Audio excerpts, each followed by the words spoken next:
Dans la série des médecines douces, voici l'instinctothérapie. Cancer, dépression nerveuse ou hépatite virale sont soignés grâce à une méthode de nutrition dite instinctive. Poisson, viande, œufs, fruits et légumes, tout doit se consommer cru. De plus, il faut sentir les aliments avant de les manger. Charlatanisme farfelu ou bien traitement miracle? Nos invités de ce soir se mettent à table. Bon appétit.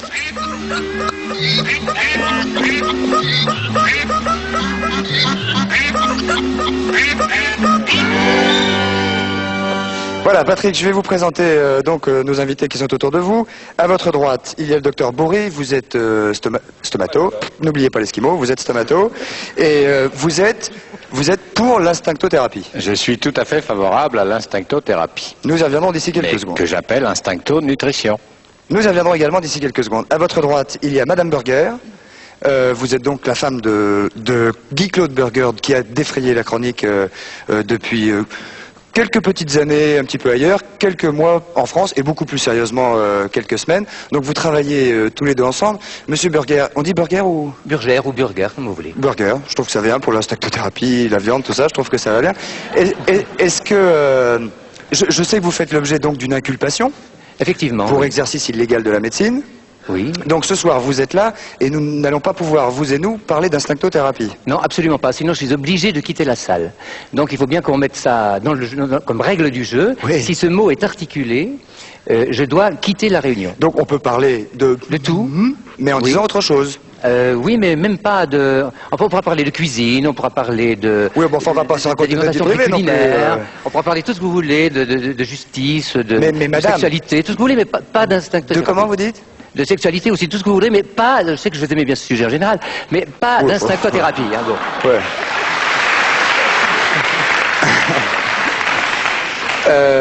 En face de vous, monsieur... Oh, bah, vous avez l'air tout fâché. Ah non, ça va. Ah bon? Oh, vous me regardez avec un air. Étienne Gouffier, vous êtes gastro-entérologue à l'hôpital de Provins, et vous êtes un petit peu celui par qui le scandale est arrivé.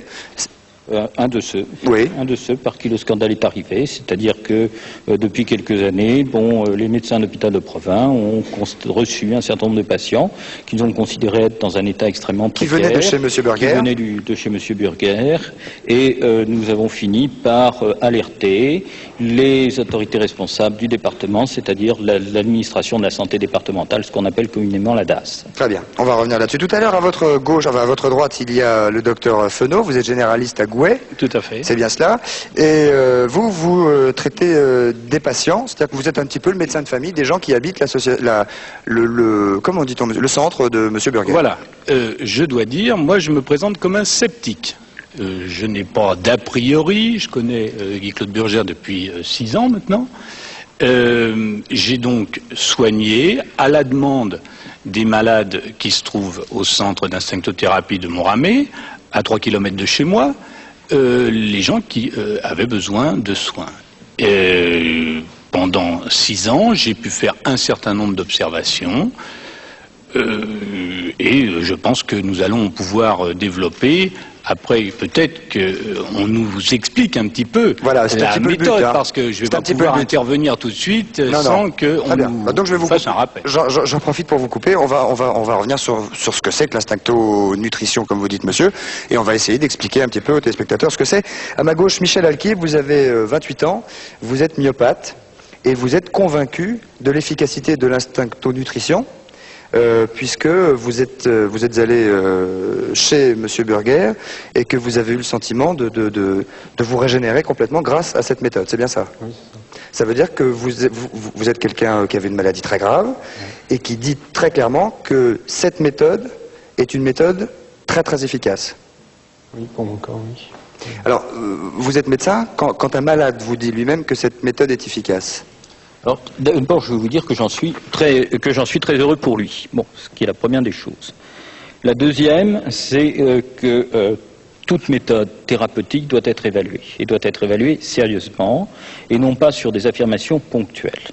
Il s'agit donc de ce que nous appelons, nous médecins, d'études qui doivent être menées sérieusement à une grande échelle, sur un grand nombre de cas, et non des cas individuels. Je pense que dans la littérature, dans l'histoire de la médecine, il y a de grand nombre d'améliorations, voire de guérisons de maladies jugées inguérissables ou de patients jugés condamnés pour lesquels certains d'entre eux n'ont reçu aucune thérapeutique particulière, qui ont guéri spontanément. Certains les appellent les miracles, d'autres appellent ça des guérisons spontanées de cancer. Ça existe, il y en a un millier de cas dans la littérature. Monsieur Burger, allez-y. Oui. Et je pense qu'il faut être extrêmement prudent pour parler sur un cas ponctuel de guérison ou d'amélioration. Car, et je termine tout de suite, c'est un élément d'espoir, malheureusement irraisonné et incontrôlable pour des milliers de patients atteints de la même infection. Donc, nous médecins, chaque fois que nous constatons une amélioration, chaque fois que nous essayons un traitement, nous sommes extrêmement discrets tant que nous n'avons pas la certitude de l'efficacité du traitement. Alors, Monsieur Burger, vous dites que vous-même avez été atteint d'un cancer. Voilà, exactement, oui, j'ai eu, il y a environ maintenant 29 ans, un cancer qui m'a fait simplement réfléchir un peu aux problèmes de la maladie, du mode de vie général, et j'ai cherché un petit peu partout quelles étaient les erreurs possibles qui pouvaient amener la maladie. Et c'est bien là qu'il faut bien comprendre que ce qu'on appelle instincto, etc., ce n'est pas une thérapie. C'est tout autre chose. C'est une expérience. Ah ben vous l'avez appelé comme ça, en tout cas. Ça s'est appelé comme ça. Vous savez, les choses m'échappent aussi. Il y a beaucoup de monde qui s'en empare. Je ne fais pas ce que je veux. Et notre expérience a porté sur toute autre chose. C'était d'essayer de voir dans quelle mesure l'art culinaire pose des problèmes à la santé. Parce qu'effectivement, la cuisine n'a pas toujours existé. Au départ, l'espérance de vie, je sais pas, de l'homme de Cro-Magnon ne devait pas être gigantesque non plus. Vous savez, on ne la connaît pas. À l'heure actuelle, les méthodes d'évaluation, les soi-disant 25 ans, etc., ce n'est pas vrai ça. Les méthodes d'évaluation sont très discutables. Madame Burger, expliquez-nous quand même, tout de suite, parce que là, sinon, ça fait un petit moment déjà qu'on est ensemble. Qu'est-ce que l'instincto L'instincto, eh bien, c'est d'abord une question que nous nous sommes posée, comme vous l'a dit mon mari. Et simplement, cette question que nous sommes posée nous a amené à faire des expériences sur nous-mêmes, sur nos enfants. Genre? Eh bien, sur le fait de supprimer toute cuisine, de manger les choses telles qu'on les trouve dans la nature. Cru, tout. Sans mélange, sans préparation, sans assaisonnement, voilà, tout. Tout cru. Tout, exactement. Quel que soit. Ça paraît pas drôle au début, mais en fait, au contraire, au bout d'un certain temps, on y trouve des plaisirs qui dépassent les plaisirs culinaires. Ça, il faut en faire l'expérience. Je veux dire que mes enfants ont été les premiers à se régaler avec des choses crues que moi j'avais cuites. Et j'étais très déçue parce que j'ai dû manger mon plat cuit toute seule. Toute la famille les a mangés cuits. Oui. Ah si. Non, c'est vrai. J'étais très déçue. Non, vous avez raison. Docteur Bory, alors vous êtes un médecin convaincu, vous êtes convaincu de l'efficacité et je crois que vous-même êtes rompu à ces méthodes d'instincto. Voilà. Racontez-nous, vous médecins, ce que vous faites lorsque vous vous nourrissez. Oh, c'est très simple. Je ne fais pas de l'instincto pur et dur. Je fais pas mal d'excursions dans le cuit. Sur environ 14 repas hebdomadaires, je fais 11 repas crus et 3 repas cuits parce que je suis en famille, je suis avec des amis. Je le fais en toute bonne conscience parce que ça ne me gêne pas de passer de l'un à l'autre, mais les résultats sont tellement extraordinaires. Qu'est-ce que vous avez de plus qu'avant? Eh bien, il y a 7 ou 8 ans, ou 4 ou 5 ans, j'étais enrobé, j'avais une démarche lourde, je faisais 10 à 15 kilos de plus, tout ça, c'était à la cinquantaine que ça arrive chez beaucoup de gens. C'est pas une maladie. Oui, mais j'avais beaucoup de rhumatisme, d'arthrose, et ça me gênait considérablement à certains moments. Maintenant, je ne sais plus ce que c'est qu'un comprimé d'aspirine, j'ai une démarche qui est devenue beaucoup plus souple, c'est agréable, on est infatigable, et Dieu sait pourtant que je ne fais pas de l'instincto, je fais du cru, je mange du cru parce que je n'ai pas le temps, je travaille trop, je travaille beaucoup trop. C'est-à-dire cru? Quoi, tout cru? Je mange cru, même les cerises, même les tomates, mais je mange cru aussi. Même les cerises, oui, ça c'est pas banal. J'ai voulu... Ça c'est pas banal.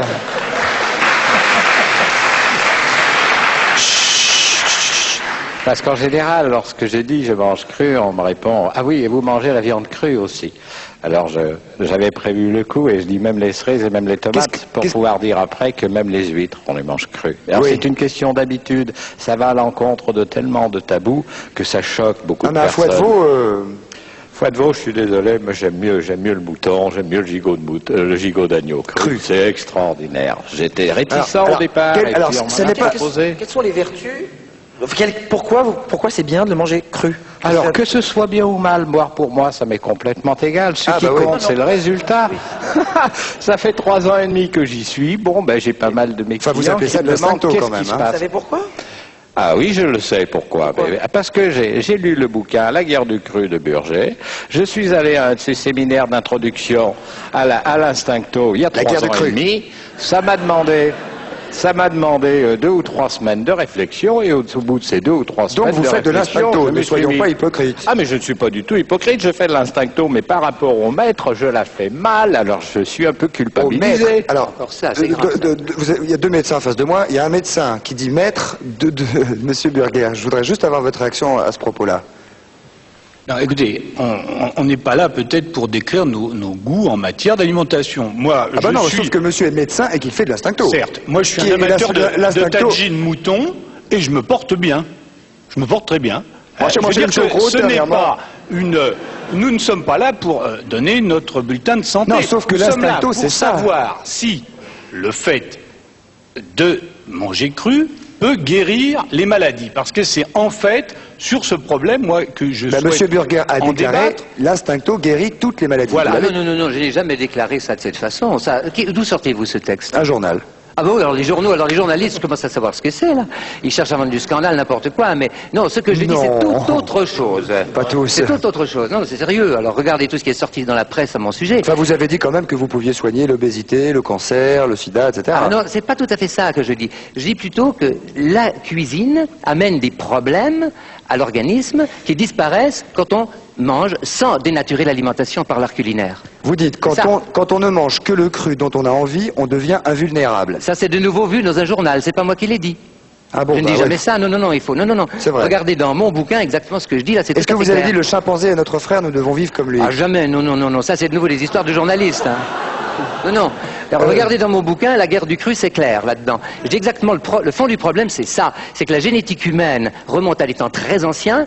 Elle change très peu, la génétique en général change très peu au cours du temps, peut-être de 1% par million ou par milliard d'années. Or, la nourriture a changé très vite depuis l'homme préhistorique. Rien ne nous garantit que notre corps est programmé aujourd'hui génétiquement pour la nourriture que nous mangeons. Et peut-être beaucoup de maladies proviennent justement ou s'aggravent simplement parce que nous ne sommes pas adaptés génétiquement à la nourriture que nous mangeons.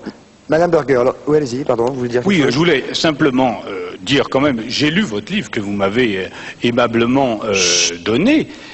Vous dites bien que, pour répondre à la question de tout à l'heure, avant la cuisson des aliments, l'homme vivait entre 600 et 800 ans. C'est quand même une information qui est pleine d'humour. Non, mais je connais bien M. Burger, c'est un homme plein d'humour, mais effectivement, c'est un petit peu gros à avaler. Mais ça reste, si vous voulez, au niveau des spéculations intellectuelles, et ça, c'est pas encore trop méchant. Le problème, c'est de ramener notre débat autour de la guérison. Parce que les soins, soyons clairs, il est certain qu'on peut soigner beaucoup de maladies de différentes façons. Le problème, c'est de savoir ce que nous appelons guérison. Et là, je pense que, peut-être en accusant une nouvelle fois les journalistes, il y a un article, et je vous l'ai dit, mais je vous le répète, qui m'a profondément choqué, c'est l'article de VSD d'août 88, où il a été écrit « Le sida guéri ou remboursé ». Et vous savez quelle est aujourd'hui dans les médias la préoccupation de l'opinion autour de ce problème du sida, et à mon avis, on ne peut pas laisser passer une chose pareille. Ceci étant, je finis. Bon. Ceci étant, je peux affirmer, moi, qu'en tant que médecin, j'ai vu d'excellentes choses à Monramé sur le plan de l'amélioration fonctionnelle des patients. Monramé, c'est le centre de M. Burger. Voilà. Mais en aucune façon, je n'ai vu ce qu'il a été imprimé. Alors ça, je voudrais qu'un éclaircissement soit apporté concernant cet article qui me paraît quand même assez extraordinaire. D'accord. Moi, je voudrais dire aussi quand même que Dr Gouffier est en face de moi. Vous dites que vous avez eu des gens qui venaient du centre de Monramé et qui arrivaient à l'hôpital de Provins. Là, on va être grave quelques minutes. Tous ces gens-là sont morts. Un est mort dans mon service quelques heures après son arrivée.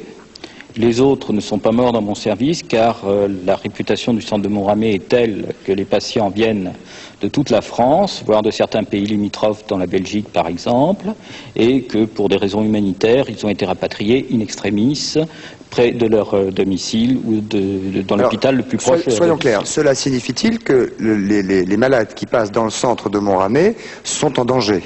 Alors, moi, je voudrais l'avis d'un médecin local que vous êtes, à l'hôpital de Provins que vous êtes. Qui est le suivant, c'est-à-dire que je vais d'étonnement en étonnement, j'apprends finalement que j'ai affaire à quelques kilomètres de mon hôpital à une maison de diététique, à un restaurant extrêmement convivial, et d'ailleurs très beau sur le plan architectural, et non pas un centre de soins.